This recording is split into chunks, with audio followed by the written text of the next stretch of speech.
The following presentation is brought to you by the Pride of ODU, the official NIL collective of Old Dominion Athletics. Be a monarchist. Join the Pride.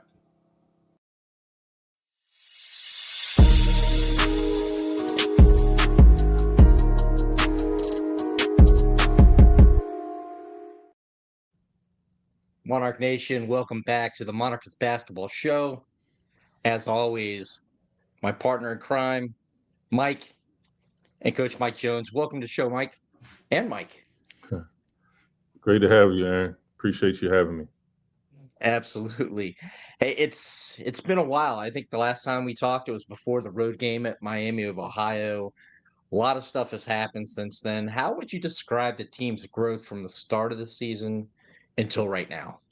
Definitely work in progress. We have had some flashes of what we could be. We've had some bad times where we know we've got to get better, but definitely moving forward. Yeah, we today, after 7 games, are better than we were when we got to Miami of Ohio. And again, just everything we're doing, the schedule we have, the progress we're making is all like we're getting ready and gearing up for one hell of a Sun Belt season. I wouldn't say on schedule or anything like that, but we're definitely moving in the right direction. All right. So, Coach, obviously you talked about this being a work in progress. Let's talk about a couple areas of concern that from some fans. Yep. Get this out of the way early. So, when we see this team working offensively, they were moving the ball well, making the extra pass. We have at times seen this team press, and it seems to, when things get tough, they kind of revert back to a lot of one-on-one basketball. How is that? I guess what would be the cause of that, you think, and what's the fix moving forward? Yeah, I think you have to remember that bringing a new group of young men together, especially ones with the resume and the careers that these guys have had. Casey Shaw was the go-to guy and the fixer at Maryland Eastern Shore and at Winston-Salem, his last 2 stops. LJ Thomas was the fixer and the leading scorer at Austin Peay. Jordan Battle was one of the fixers and the leading scorer at Coastal. Rob was one of our fixers last year and one of our leading scorers. And when you put a group like that together, when things go wrong, they're used to being the ones to fix it. So when we do get in a rut or we do get in a hole, all 4 of these guys are used to being the guy that their number's called to get their team out of it. So, you would hope as we progress through this that we learn and we're able to trust one another. Talking to them, they feel it too, like they understand kind of what I'm explaining right now. And it's just something that we have to continue to work on and continue to get comfortable with one another and continue to truly trust one another. And I think that's the biggest thing right now, for me to trust them to trust me, but most importantly, for them to trust one another.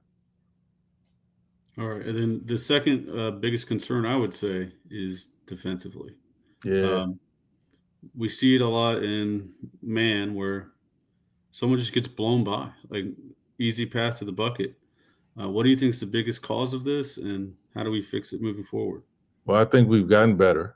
The Miami of Ohio, even the Norfolk State game where our defense was pretty good. Like, what we've been able to do is in terms of preparing, and this is what the other team runs, and this is what they're looking to do. And literally it's just coming down to one-on-one. And for us to truly embrace, I have to stop my man. Some of it is a technique thing. If somebody's driving at me and I just open my hips and try to like push them on one side versus really just saying, no, I'm not going to let you get by me. And it's, drills we've been doing every day, and there has been improvement. Obviously, our game against GW and our game at Xavier, both of those it's just glaring how much we need to improve at those. And then since then, there's been incremental improvements, but still nowhere near where we need to be. And it's something we need to continue to work on. We played at Drexel yesterday, and it was much better. We probably got beat burned late in the game by them making a couple of timely threes, but it wasn't them getting to the rim, which again shows the improvement because they're a team that does a really good job at attacking the basket. Yeah, you hit that nail right on the head. I think 5 of us got to watch that game because it was on Flow Sports. But, yeah, 100% coach. Going back to what, Mike was talking about, when the ball is moving, it's really beautiful, but then sometimes it really bogs down. Uh, Something that, a lot of fans have discussed is, we can go on these runs where we're super competitive and things just look beautiful, but then you may come out in the second half and it's like a switch kind of turned off, just kind of inconsistent from large chunks of time. Now, that being said, I mean, you played against a 5-0 Miami of Ohio team, a 6-1 George Washington team, who's much better than I think most people realize. So you played some really good teams. But how do we move from being such an inconsistent team on kind of both ends of the spectrum to something that's more even keeled? Yeah, 100%. Everything you just said is extremely accurate. I think the biggest thing for us is the time that it takes to just get on the same page and truly flow for 40 minutes. We've all seen it. Like the first half at Miami, I won't even say the first 15 minutes at Miami, it was just like, this is what we've been doing. This ball has been moving, popping. He's open. He's going to shoot. I'm going to drive and then kick it out. I'm going to drive and then dump it off. And Kyle's going to set this screen and we're going to really read, are they tagging? Are they not tagging?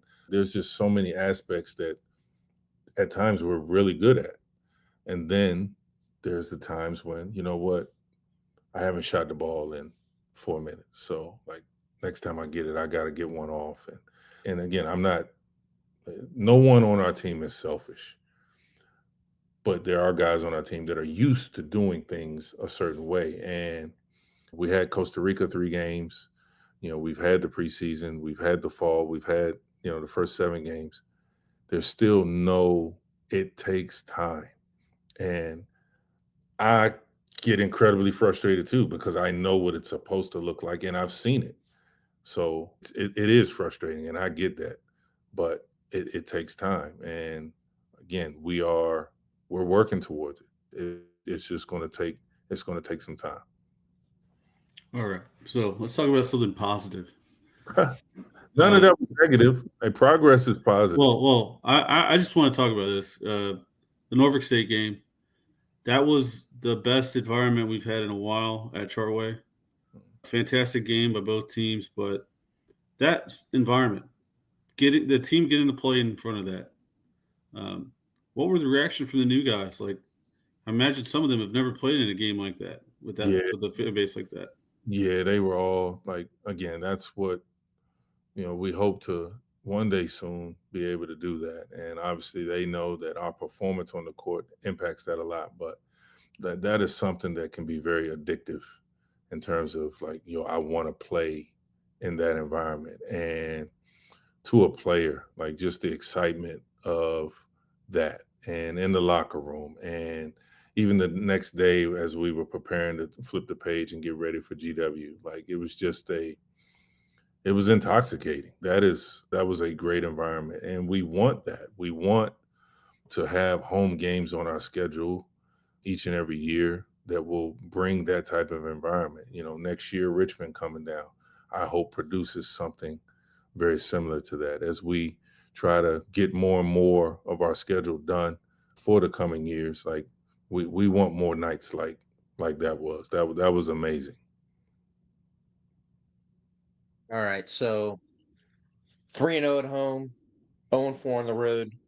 Across those 4 road losses, is there something that shows up on film or something that you've seen during the games that kind of you're emphasizing as an area of focus for the team that you've been able to pick through? Yeah, for sure. Like when things go bad, like, we got to stop the bleeding better. And again, that comes to who steps up when things start to go a little left. Who's going to stop the run? And for us to understand, it's not just offensively stopping a run. It's you can stop a run defensively as well. If you can get a couple stops in a row and, maybe the offense isn't going, or maybe just a shot didn't fall, or maybe I got fouled and maybe we didn't make our free throws, but we can still go down and get a stop.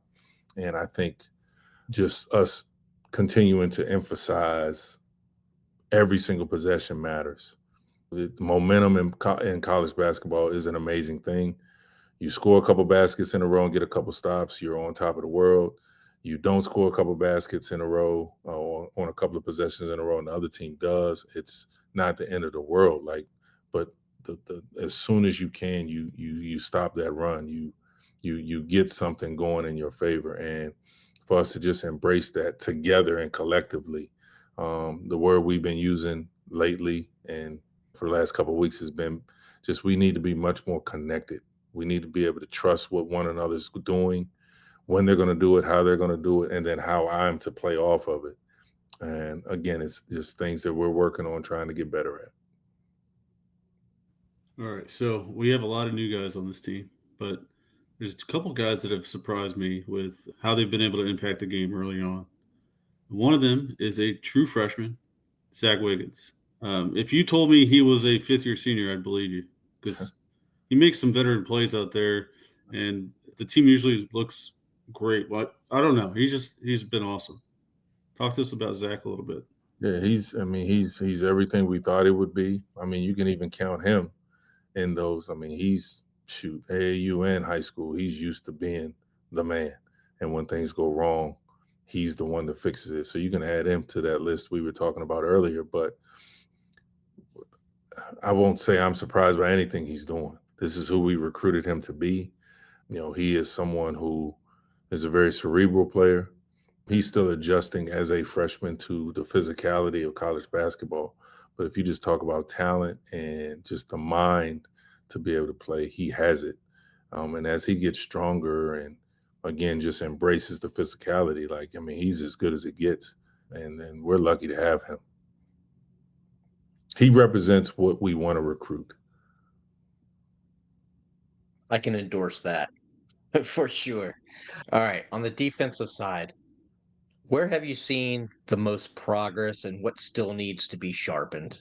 Again, it's that one-on-one technique of if you have the ball and I'm in front of you and you try to drive my left shoulder for me to step out to stop you instead of turning my hips to stop you.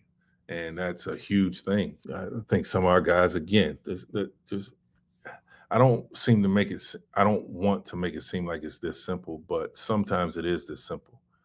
Again, you're used to being the man. You're used to, your team needs you on the floor.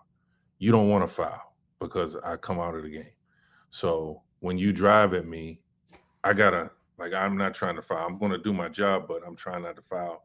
And in college basketball, guys are just too fast, too strong, and too explosive and athletic to do that. And again, we have to get our guys I can trust this.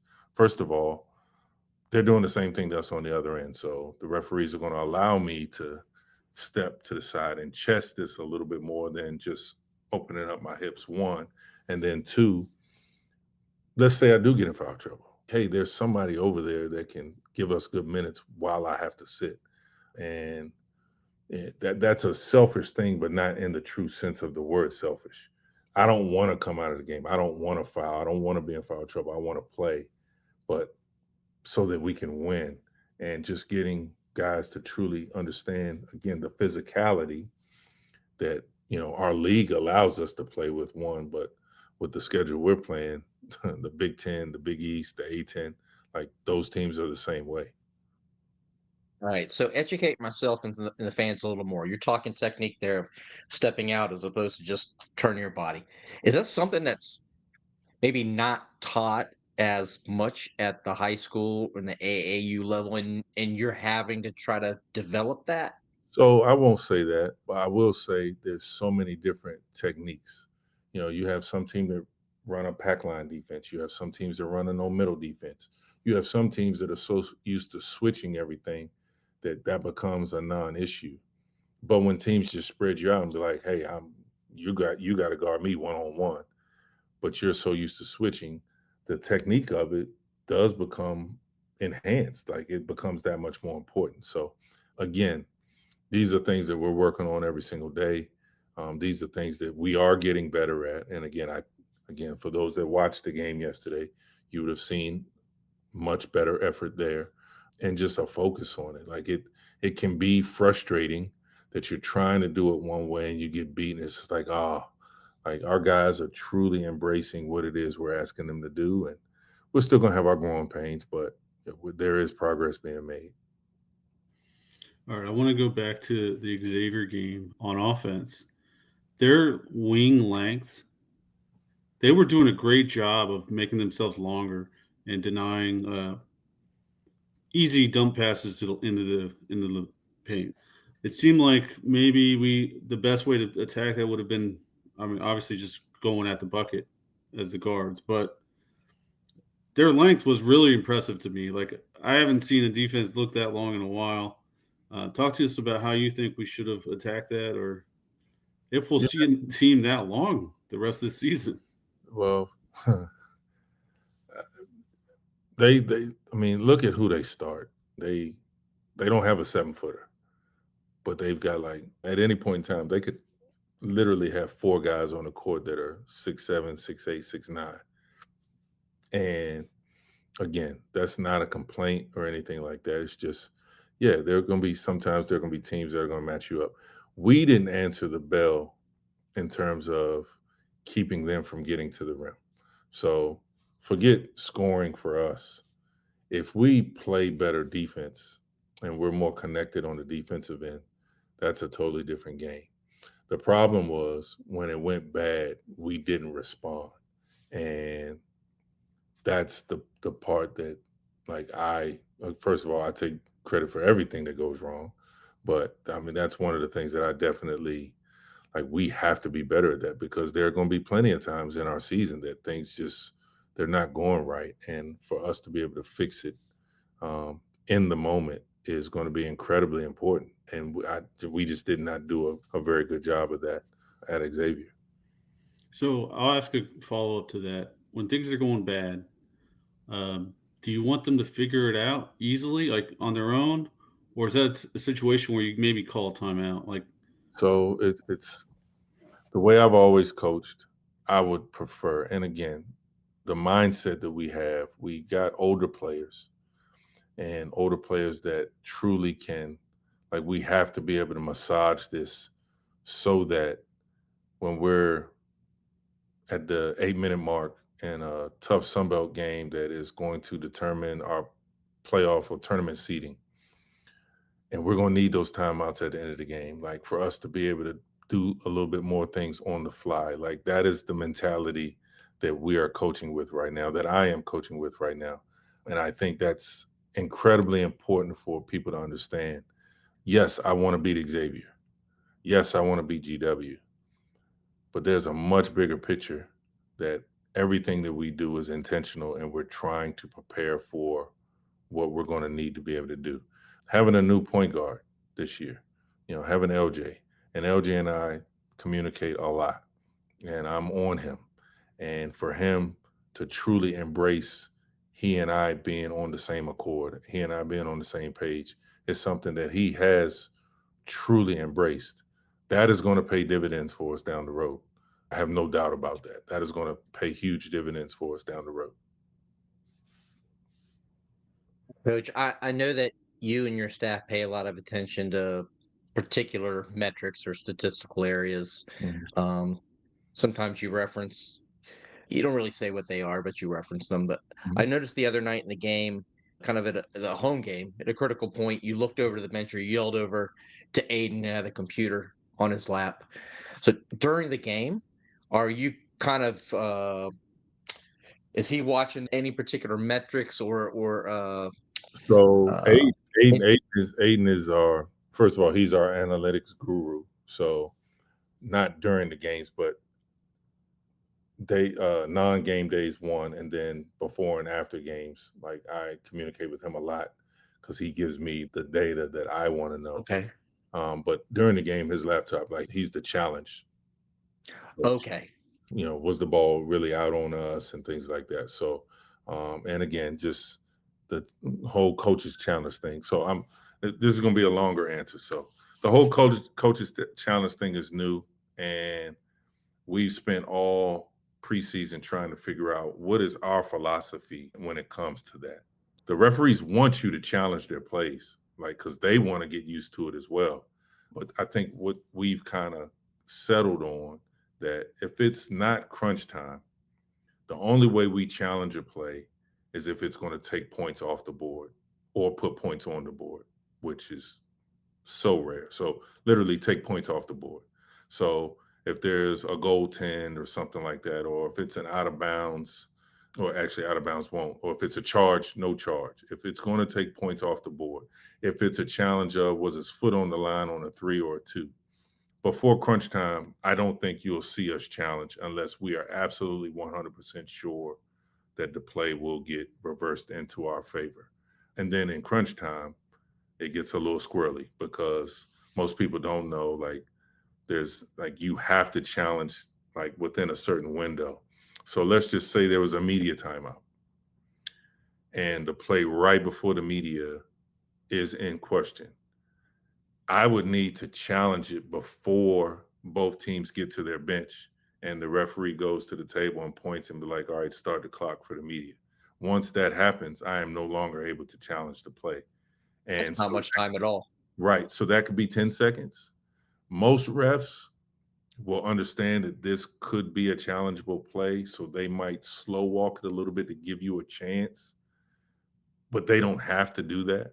So there is a logic behind that. So that's the first half. The second half, so though Aiden is not the one with the analytics and the data and things like that, we do have our two GAs and one of our managers that keeps deflections, that keeps, and I apologize if this is all over the place. So This is perfect. we measure no one side possessions, two side possessions, multiple side possessions. And then within that, we measure first 10 seconds of the shot clock, middle 10 seconds of the shot clock, last 10 seconds of the shot clock. So if you're ever at a home game, you'll see Zacch Hendricks, one of our GAs, holding up a board that's like, looks like a big tic-tac-toe thing. And it's got first 10, middle 10, last 10, and then one side, two side, multi-side, and then numbers across. And then at the bottom, deflections on one side. And then on the other side is punctures. So how many times did we get the ball into the paint? So all of these things, as I'm sitting there, so I'm sitting in my chair facing our team in front of me, and then standing right behind them, Zacch is holding up that board so that, hey, we need to, like, we're really good tonight. We've had 11 possessions where we've changed sides of the floor and we've scored on 8 of them. So like tonight is one of those nights, other than transition, where we really need to get the ball from one side to the other. Hey, we're not doing a very good job when this team gets us into the last 10 seconds of the shot clock. We need to push the ball as quickly as we can and get in our stuff that's not in transition to try to score quicker, because once they kind of get settled into their defense, they're really hard to score against. Like things like that. And then deflections, to me, represent your effort and your focus and your energy. And then punctures, we shoot a much better percentage from 3 when the ball touches the paint first than we do when it doesn't touch the paint, unless, again, it's in transition. And you'll see us on the sideline a lot of times talking about that. That's some of it. You know, our goal every game, like 10 and a half turnovers. Like it's not rocket science. Like if we have 10 or 11.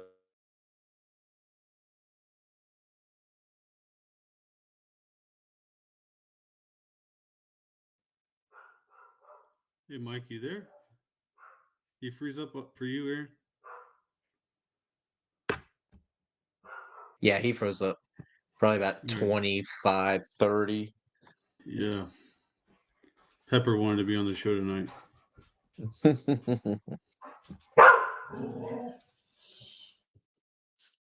So this is Pepper. She What's can't up, hear Pepper? you, but that's Pepper. Why Still can't you looks hear like me? Oh, your headphones. That's right. That's right. But she's fitting right in with the other girls, so She's a cutie. looks like a stuffed animal. Be a weird way to end the show. It would be. Maybe Maybe like, and Hey guys, what's we that? lost Coach. Yeah. Some internet issues. And we might have to. Root them on this weekend against William & Mary. We hope to see you there. Get to Richmond if you can. Get to Mason if you can. Yep. Have a happy Thanksgiving, and we'll be back soon. You want him to jump on his phone? We can at least close it out. Yeah. So he'll come back into vertical. Oh, I think we lost him. I think so. Oh, we gotta try to get him back. We gotta close this thing out. Yeah, we gotta close it out. Hopefully we can talk to him and do that. There he is. I don't know. Does this work? Yeah. It's perfect. Welcome back, Coach. Perfect. I don't know what the heck that was. Oh, that was the internet gods. We can go to the next question. I think you kind of walked us through a lot of the decision making that goes on with challenges and how difficult it can be with the short time to make those decisions. But the next few games, you got Villanova, William & Mary, you got Richmond coming up. What would be your challenge to this team, to what you want to see out of their growth over the next few weeks? Oh, he froze. I think the internet's not going to work out tonight, the rest of the night, Mike. If this is how it is, we just got to tell ODU fans, if you have an opportunity to watch this team play Villanova tomorrow, tune in. If you have a chance to get on the road and cheer this team on at William & Mary, Richmond, George Mason, please take that opportunity. We've asked for these in-state opponents. This team needs you to get behind their back and root them on, because the more Monarchs we have in the crowd, the better chance we have at making them feel at home while they're on the road in these in-state tough environments. Yeah, 100%. We have high expectations, just like the rest of the fan base. Coach Jones.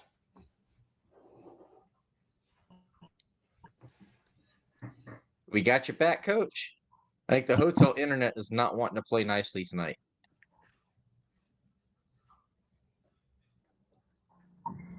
Oh, he's FaceTiming us. Can you put that up to the mic? I don't know that it's going to work. All right. Join I'm going to join FaceTime. this. Join.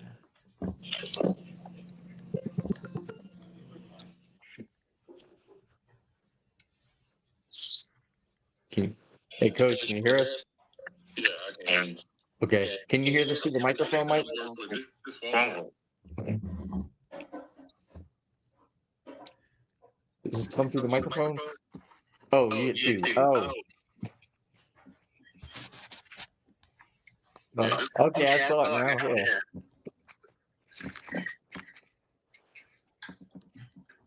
All right, Coach. Tell them what you want to see of this team this next few weeks. Say that again. Tell fans what you want to see out of this team over the next few weeks. Yeah, so definitely want to see that guys are improving, especially on the defensive end, and obviously when things get a little stagnant on offense, for us to be able to fight through and work through that. But again, I think just the term connected is going to be the improvement that needs to be made on both ends of the floor. If we can just continue to progress towards being unified when times get tough, and then staying unified until we get things right. We're a talented team. We're a talented bunch. We're a group that wants to win. I am not discouraged. I use the word embarrassed because of two of the results, but I'm not discouraged at all, because I do know what this team is capable of, and everything that we set out to do this year is still in front of us, and that's having one heck of a Sun Belt season. Well, y'all heard the man. Despite internet connections, Elon Musk and Starlink, hotel internet, whatever it is, we finish the show just like this team is going to finish this road trip before they come home. So tune in on TV, watch this team, and then when they get back to Virginia, we expect to see you at George Mason, at Richmond, and at William and Mary. Mike, you got any closing comments? Which Mike? Either Mike. Again, I as always, like, you know, I know how passionate our fan base is, and I know that you guys you're rooting for us. Again, just, you know, as frustrated as you are, trust me, I don't think it even measures half of what I'm feeling. And again, because I get to see these guys every day, and I know how capable we are, and we're going to keep plugging away. And just ask for you guys, just continued support, stick with us. I'm telling you, at the end of the day, this team is going to be right there in the mix in our conference with the chance to play in postseason play. Just stick with us. We've got to stick together, and we're just asking you guys to stick with us. You're the best fans anywhere, and we're going to make you proud when it's all said and done. Go Monarchs. Hey, go Monarchs, Coach. Thanks again for joining us. Root on this team. Get to Mason, get to Richmond if you can. Go Monarchs. Go Monarchs.